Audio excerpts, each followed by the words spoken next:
Per quanto riguarda l'esame che è stato fatto oggi, è contento di questa iniziativa?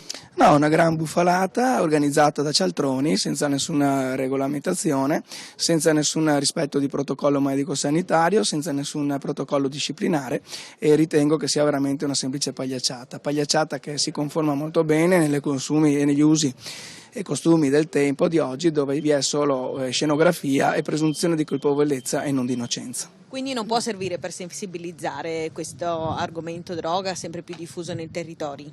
No, assolutamente no, la sensibilizzazione va fatta all'interno delle scuole, va fatta nel mondo giovanile. Credo che sia stata lodevole questa iniziativa, perché va fatta e va sempre ricercata, perché in questo mondo che è un po' particolare per la droga si va a cercare di aiutare queste persone, che se non si aiutano un po' il fenomeno diventa sempre peggiore, insomma, perché ormai siamo a livelli proprio bassi per poter drogarsi. E dobbiamo partire noi, che dobbiamo essere l'esempio di una città e di sottoporsi a questo, per far capire che chi è pulito non ha paura di niente, insomma, non ci sono problemi di farsi qualsiasi test se uno non ha problemi.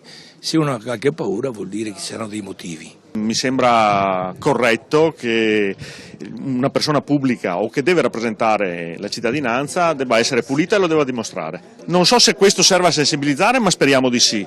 I giovani devono essere portati a conoscenza che le droghe fanno decisamente male, non è un modo bello di vivere drogandosi. Non mi fa nessun problema, mi sono sottoposta volentieri, l'importante è che ci sia trasparenza a tutti i livelli, non solo sulle analisi del capello, ma sugli atti, sui propri redditi e quant'altro. In più lavoro in una comunità terapeutica per tossicodipendenti, per cui vivo dentro questo mondo e il mio compito è proprio quello di lavorare sulla prevenzione e la formazione degli adulti per accompagnare la crescita degli adolescenti.